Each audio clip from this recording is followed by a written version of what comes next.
নাবাজে আৰু পুত্ৰৰ মোবাইল ফোনটো নুশুনে আৰু পুত্ৰই মা বুলি কোৱা মাতষাৰ একমাত্ৰ পুত্ৰক হেৰুৱাই পৰিয়ালত কান্দনৰ ৰোল পুত্ৰৰ মৃতদেহ আনিবলৈও নাই পৰিয়ালটোৰ সামৰ্থ্য চেন্নাইলৈ কাম কৰিবলৈ গৈছিল মৰাণৰ সমীপৰ খোৱাং ৰাংচালিৰ ২৫ বছৰীয়া যুৱকজন কিন্তু মৃতদেহ পোৱা গ'ল কেৰেলাৰ আলুভাত জিতুল গগৈয়ে ৫ বছৰে চেন্নাইত কাম কৰি আছিল এপলো টায়াৰ কোম্পানীত কাম কৰি থকা জিতুলে লগৰীয়াক বিচাৰি কেৰেলালৈ গৈছিল হেনো আৰু সেই মুহূৰ্ততে অকাল মৃত্যুক সাৱটি লৈ বুলি জানিব পাৰিছে পৰিয়ালে ল'ৰাটো চেন্নাইত কৰ্মসূত্ৰে আছিলেগৈ তেওঁ লগৰীয়াৰ লগত কালিৰ পৰা নিৰ্দেশ হৈ আছে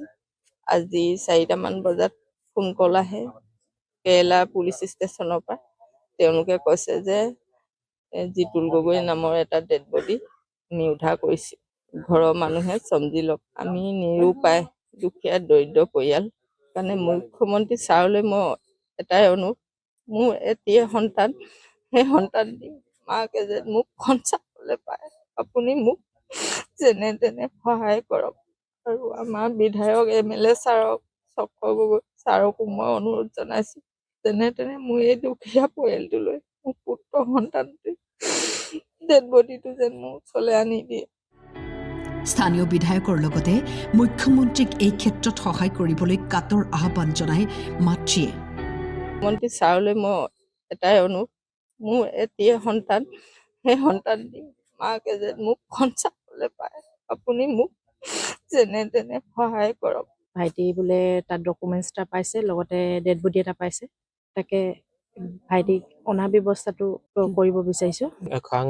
ৰাংচালি নেপালী গাঁৱৰ সমগ্ৰ ৰাইজৰ পিনৰ পৰা এটা আহ্বান জনাব বিচাৰিছোঁ আমাৰ স্থানীয় বিধায়ক সন্মানীয় শ্ৰীযুত চক্ৰধৰ গগৈ ডাঙৰীয়াক লগতে আমাৰ সন্মানীয় মুখ্যমন্ত্ৰী শ্ৰীযুত ডক্টৰ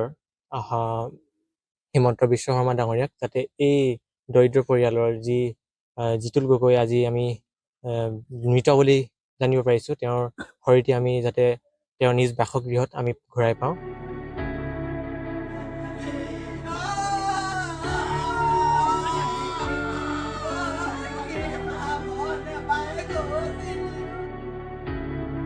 মৰাণৰ পৰা প্ৰণৱ ডেকা বৰুৱাৰ ৰিপৰ্ট টাইম 8